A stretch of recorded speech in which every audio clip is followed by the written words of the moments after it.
Welcome back. So we're going to get right into it. So we're going to get right into what we were started. We started with Revelation chapter 10. We're leading into Revelation chapter 11, but we got to continue to understand what's going on in chapter 10.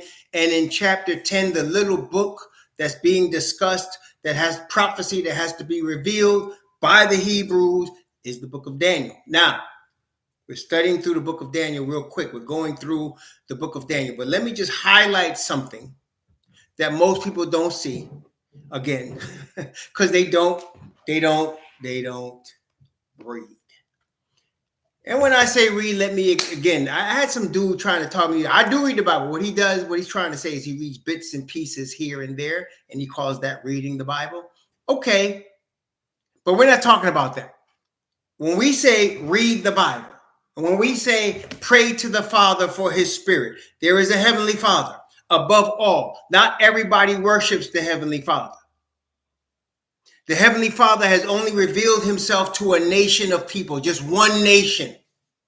Yes, he revealed himself to Adam, obviously, and Adam's children. But then when it came to Abraham, he said to him while he was a brand, I'm going to make you a great nation. Did not say religion now. He said great nation. That nation became Jacob's children. Jacob's children became that nation. The children, Jacob's name was changed to Israel or Yashar Al. That's the name. That's the nation. He's only shown himself to them. The Bible tells us that. Amos chapter 7, verse 3. Wait, no. Let me get it right. Let me get it right because I don't want nobody. Let me give you in the mouth of 2 or 3 witnesses. Amos chapter 3, verse 2. Amos chapter 3, verse 2. The prophet, the Hebrew prophet, the Hebrew Israelite prophet. All the prophets of the Bible, all are Hebrew Israelites. There is no other. There's no Chinese prophet. There's no Arab prophet. There are other Semites on the earth. Shem had 5 sons, but only one of them was the progenitor of the prophets. Only one.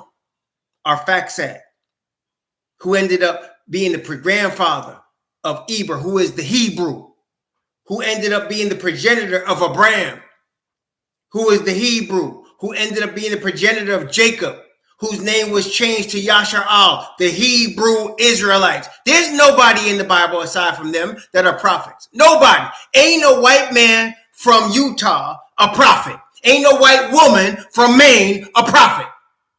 There's but one prophet in the Bible. Now, you want to go to the Quran?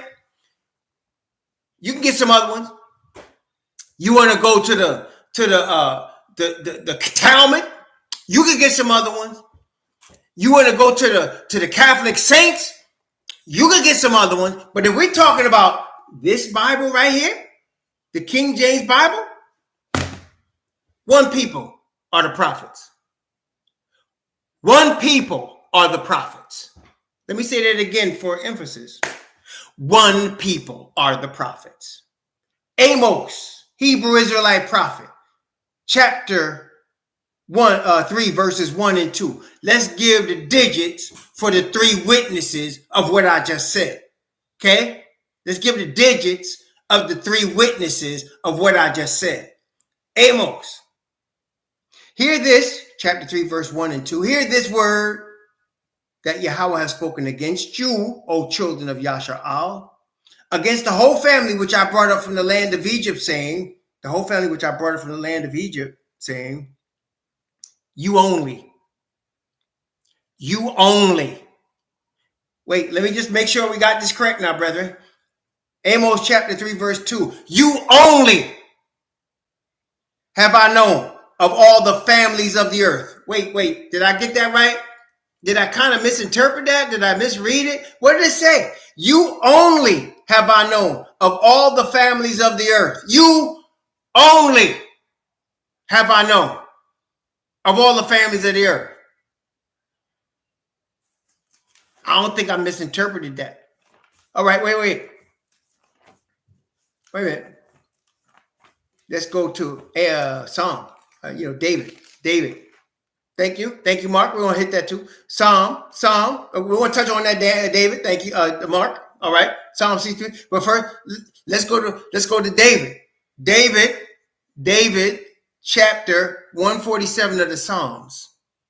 147 of the Psalms. Are you ready? 147. Let's get 2 from David because I like David. 147 of the Psalms, Psalm 147, verse 19 and 20. Psalm 147. I don't want any misinterpretation here.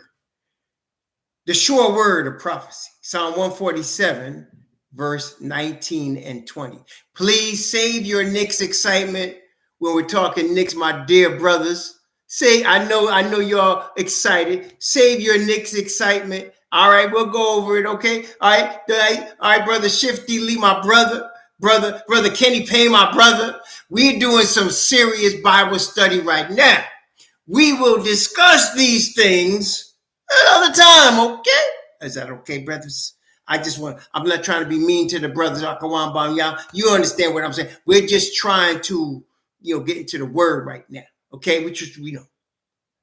But right now we're showing that there's only Hebrew Israelites prophets in the Bible, and we are the only Hebrew Israelites on planet Earth. Praise the Most High. Thank you, Kenny Payne, for understanding.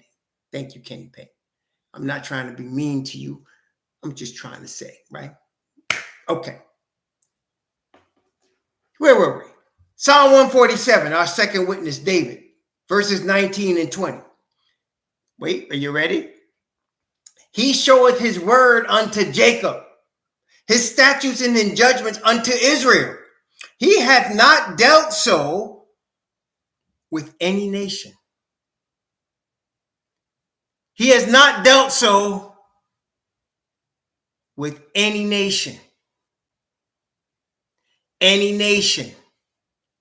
No, I want you to say, he's talking to it as a nation. See, I have not dealt so with any nation. Well, he showed his statutes and judgments to Noah. Yes, he did. But he said nation. And he mentioned the people he brought out of Egypt, the nation.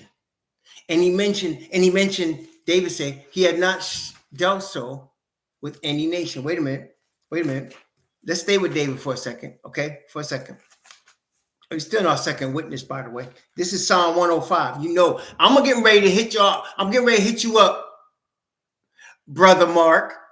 But first, we got to get this straight, okay? We got to get this straight out in the open, clear, so that nobody misunderstand what this Bible is saying, okay? All right? Psalm 105.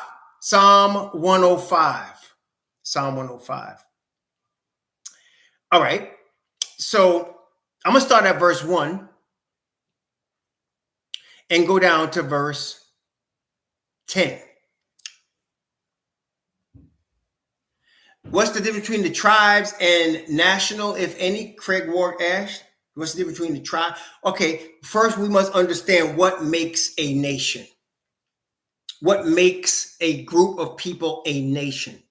That's what we want to make sure we understand that. One of the things I think we can all agree that makes a people a nation is the ownership of land, geographic area that makes the area of the nation. Does that make sense, Craig? I want to make sure. And I'm not picking on you, Craig Ward. You asked a good question. So that's why I want everybody to hear it. So, okay. So you have a geographic area that makes you a nation. Now you have something that